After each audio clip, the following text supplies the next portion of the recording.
नमस्कार बच्चों। Today we are going to discuss class 9th SST social science assessment worksheet number 8। ये आपकी 3 नवंबर 2021 की वर्कशीट रहेगी। जैसा कि हर असेसमेंट वर्कशीट से पहले मैं आपको बोलता हूँ कि ये जो असेसमेंट वर्कशीट है ये आपके क्लास टेस्ट आपके यूटी की तरह होती है। सो आपसे एक्सपेक्ट किया जाता है, आपसे उम्मीद की जाती है कि आप इसको सेल्फ कीजिए। सेल्फ करोगे तभी तो आप खुद को असेस कर पाओगे कि आपने कितना पढ़ा है, कितना समझा है, कितना आपने सीखा है। अगर आप खुद नहीं कर सकते या सेल्फ नहीं करना चाहते तो भी एटलीस्ट आपको ट्राई ज़रूर करना है। सबसे पहले आपको इस असेसमेंट वर्कशीट को सॉल्व करना है। उसके बाद जो भी आपके आंसर या सॉल्यूशन रहता है उसको आप इस वीडियो के साथ टैली या मैच कर सकते हो। Let's begin. चलिए शुरुआत करते हैं हम आज की इस असेसमेंट वर्कशीट की। असेसमेंट वर्कशीट नंबर 8 ये आपकी सब्जेक्टिव रहेगी। इट मीन्स यहाँ पे 1 मार्कर क्वेश्चन भी रहेंगे और शॉर्ट आंसर टाइप क्वेश्चंस भी रहने वाले। यहाँ पर हमें एक एक्सट्रैक्ट दिया गया from the first chapter of history the French revolution से। इस एक्सट्रैक्ट को हमें रीड करना और इसी पर बेस्ड रहेंगे हमारे आज के इजी क्वेश्चंस। तो यहाँ पे हमें एक पिक्चर देखिए और ये पिक्चर है ओलंप डी कूज की।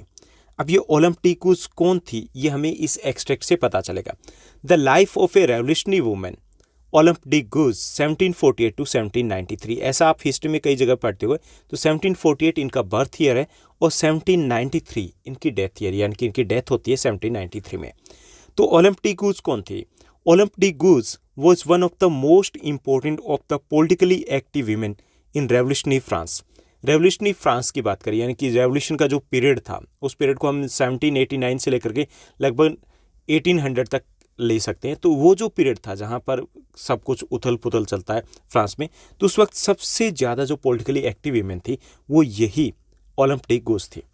सी protested against the constitution and the declaration of the rights of men and the citizen as they excluded women from basic rights that each human being was entitled to। उन्होंने जो constitution बनाया गया था 1791 में और उसके बाद जो declaration of rights of main and citizen था, दोनों का ही प्रोटेस्ट किया था, विरोध किया था। क्यों किया था? कि उसमें वीमेन को एक्सक्लूड कर दिया गया था, क्योंकि उनको किसी टाइप के राइट्स नहीं दिए गए थे, इक्वलिटी उनको नहीं दी गई थी, उनको वोटिंग राइट नहीं मिले थे, इसलिए इसने उनका प्रोटेस्ट किया था। So in 1791 she wrote a declaration of the rights of women and citizen। इसलिए वो 1791 में अलग से declaration of the rights of women and citizens है उसको राइट करती है, which she address to the queen and to the members of the national assembly. और उसके बाद उसको कहाँ फॉरवर्ड करती है? वो फॉरवर्ड कर दिया जाता है जो क्वीन होती है उनको एज ए वुमेन होने के नाते, और जो नेशनल असेंबली के मेंबर्स हैं उनको फॉरवर्ड किया जाता है और डिमांड की जाती है, demanding that they can act upon it. और डिमांड की जाती है कि इनको सीरियसली लिया जाए और हमें ये राइट्स चाहिए। In 1793 Olympe de Gouges criticise the Jacobin government for forcibly closing down women's club and she was tried by the national convention which charged her with treason and soon after this she was executed. उसके बाद 1793 में जो Jacobian government होती है उस government को ये criticise करती है। क्रिटिसाइज़ क्यों करती है? क्योंकि जो वीमेंस के क्लब होते हैं उनको ज़बरदस्ती फोर्सफुली बंद करवा दिया जाता है और उसके बाद उनके ऊपर केस चलाया जाता है। किस चार्ज में? ट्रेजन, यानी कि देशद्रोह का, राजद्रोह का केस चलाया जाता है और उसके थोड़े टाइम के बाद ही उनको फांसी पर लटका दिया जाता है। तो ये था ओलंप डी कूज के बारे में इंफॉर्मेशन। अब इसी पर बेस्ड रहेंगे हमारे आगे के क्वेश्चंस। चलिए इनको सॉल्व करते हैं। तो यहाँ पर हमारा फर्स्ट क्वेश्चन रहेगा। फर्स्ट क्वेश्चन है, Olympe de Gouges was one of the most important of the politically active women in। Olympe de Gouges कौन थी? सबसे इंपॉर्टेंट पॉलिटिकली एक्टिव वीमेन थी। कहाँ, कौन से देश में, हमें बताना है। फर्स्ट ऑप्शन है हमारा जर्मनी, सेकंड है फ्रांस, थर्ड है बेल्जियम और फोर्थ ऑप्शन है हमारा इटली। इसमें आपका करेक्ट आंसर है वो बी हो जाएगा। वो फ्रांस की मोस्ट एक्टिव पॉलिटिकली वीमेन थी उस रेवोल्यूशन एरा में। उसके बाद सेकंड हमारा क्वेश्चन दिया गया, सी प्रोटेस्टेड अगेंस्ट द, उसने किस चीज़ का प्रोटेस्ट किया था? First declaration of main and the citizens, उसका प्रोटेस्ट किया था। Second declaration of rights of women and the citizens, उसका प्रोटेस्ट किया था। Third declaration of rights of when and the women, दोनों का ही। एंड फोर्थ है declaration of rights of citizens, की जो सिटीजन्स के राइट्स थे उसका विरोध किया था, उसने प्रोटेस्ट किया था। तो इसमें करेक्ट जो आपका आंसर रहेगा वो ये रहेगा कि जो पुरुषों के अधिकार थे या नागरिकों के अधिकार थे उसका उसने विरोध किया था। तो ये आपका करेक्ट आंसर हो जाएगा। थर्ड क्वेश्चन को देखिए, in which year did she write the declaration of rights of women and citizens, कि उसने कब declaration of rights of women और सिटीजन्स राइट किए थे?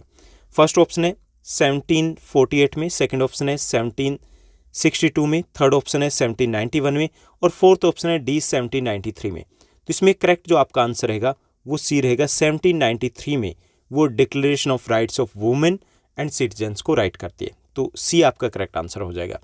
उसके बाद फोर्थ आपका क्वेश्चन दिया गया, who did she address the declaration of rights of women and citizens, कि वो जब declaration of rights of women और सिटीजन्स प्रिपेयर करती है तो उसको फॉरवर्ड किया जाता है, किसके लिए डिमांड की जाती है कि इनको लागू किया जाए, तो किन को फॉरवर्ड किया जाता है?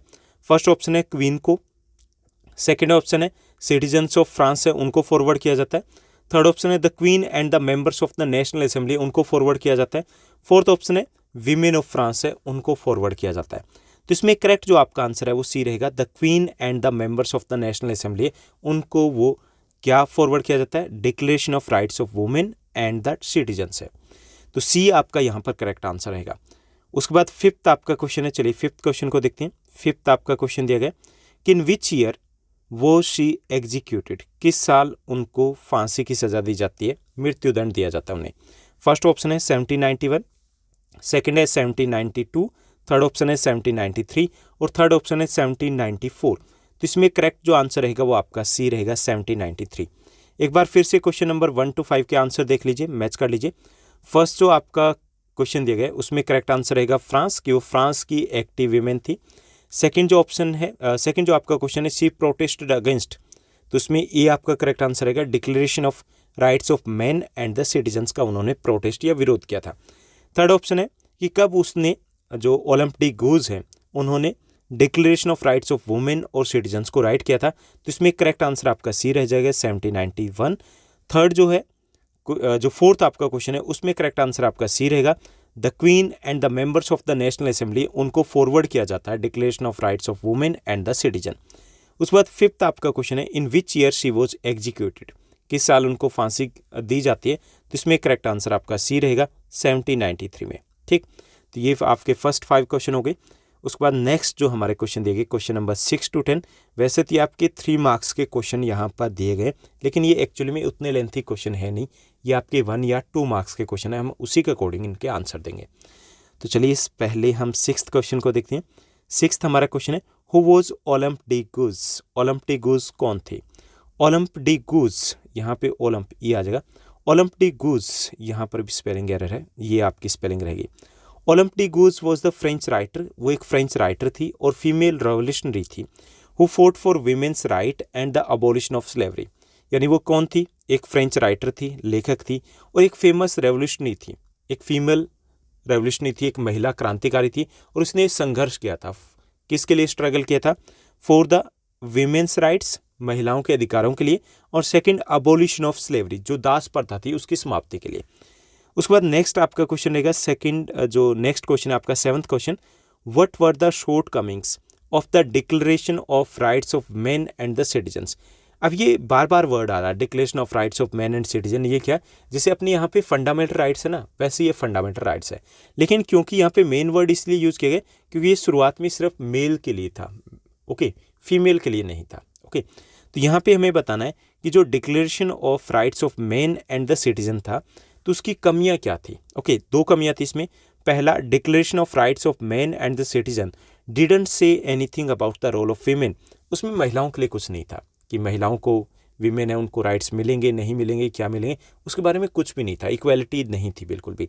Second, it also didn't say anything about the slavery, साथ साथ वहाँ पर स्लेवरी के बारे में कुछ नहीं कहा गया था, यानी स्लेव्स थे वो भी तो सिटीजन थे ना, उनके भी राइट्स बनते, लेकिन उसके बारे में भी वहाँ पर कुछ भी मेंशन नहीं था। तो ये 2 कमियां थी declaration of rights of man and the citizens में। सेकंड जो नेक्स्ट हमारा क्वेश्चन है 8th क्वेश्चन है why was Olympe Gouges executed. Olympe Gouges है उनको फांसी की सज़ा दी जाती है, तो क्यों दी जाती है ये हमें बताना है। तो after raising his voice against the policies of the government and the publication of the declaration of the rights of women and the citizen, Olympe Gouges was sentenced to death for treason, कि उनको 2 कारणों से फांसी दी जाती है। एक तो उन्होंने गवर्नमेंट पॉलिसीज है उनके अगेंस्ट अपनी वॉइस को रेज किया था, एंड सेकंड उन्होंने जो declaration of rights of women and citizen है उसको पब्लिश किया था। उसके बाद उनके ऊपर ट्रेजन मतलब देशद्रोह का मुकदमा चलाया जाता है और उन्हें फांसी की सजा दे दी जाती है। नाइन्थ हमारा क्वेश्चन रहेगा, नाइन्थ क्वेश्चन दिया गया, define in detail the difference in the declaration of rights of man and the citizen and declaration of rights of women and the citizen. उन दोनों में डिफ्रेंशिएट करना। वैसे तो क्वेश्चन से ही पता चल रहा है कि दोनों में क्या डिफरेंस रहा होगा। तो इसमें दिया गया कि declaration of rights of man and the citizen only talked about the rights of man, not about the everyone got equal rights in it.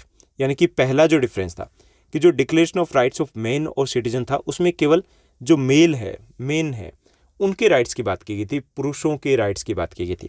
इसमें सभी को इक्वल राइट्स नहीं दिए गए थे।